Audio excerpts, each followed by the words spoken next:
3 days oh. 3 days mula walay. Oh, kikinis. Grabe. Ganda ng katawan. Ano? Hindi ka talaga talo kung 4,000 yung bili mo sa ganitong biik. Napurga na pala natin to sila. Pangatlong araw ngayon.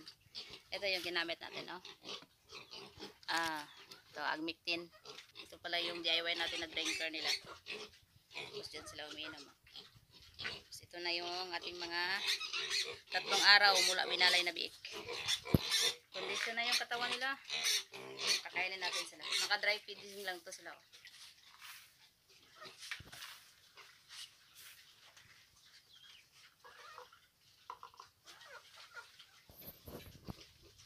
So, pangatlong araw nila ngayon, mula na walay. Mag-iisang buwan to sila bukas mula nang pinanganak.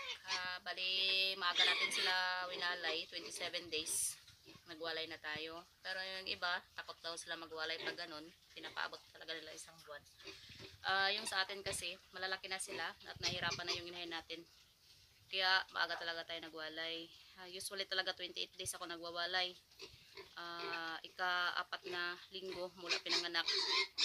Ngayon lang tayo na medyo naaga, isang araw, 27 days. So ito na sila, oh. Yan, kondisyon na.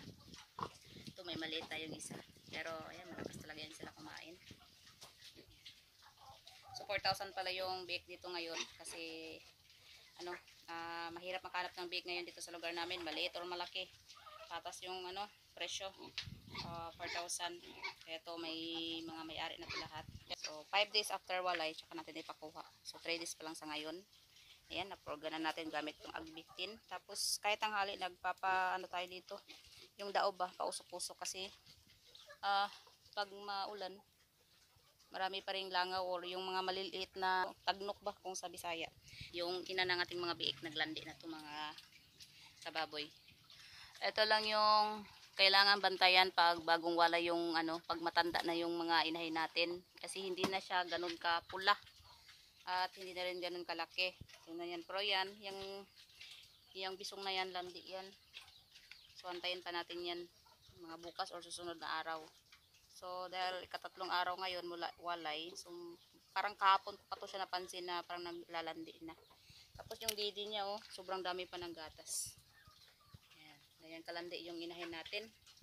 Pag bagong walay, 2 araw, landi agad. Tapos ito naman yung naglandi din natin na dumalaga. Ito yung anak niya nung nakaraan. So, February 12 din to pinanganak. Mag-6 na buwan bukas, August 12. So, pangatlong landi na niya to. Pero hindi pa natin siya ipa-iay. Antayin pa natin yung susunod na landi niya. So, palampasin natin siya ng 6 na buwan. Kada kain nila, nasa 300 grams yung pakain natin sa kanila. Kasi kulang na yung 200 grams. Bali yung isang margarine na malaki, 200 grams. Kulang na yun. Kaya nagdadagdag pa tayo ng kalahati. Tapos sa isang araw, mga 10 beses din natin silang pinapakain. Kasi kahit sa gabi, pinapakain din natin sila. Yung tuwing umiiyak sila, yung parang nagdidede pa rin sa mama nila. Ayan, pinapakain natin sila ng feeds. Tapos nandun din yung kanilang drinker.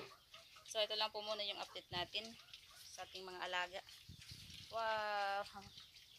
Kinis, oh.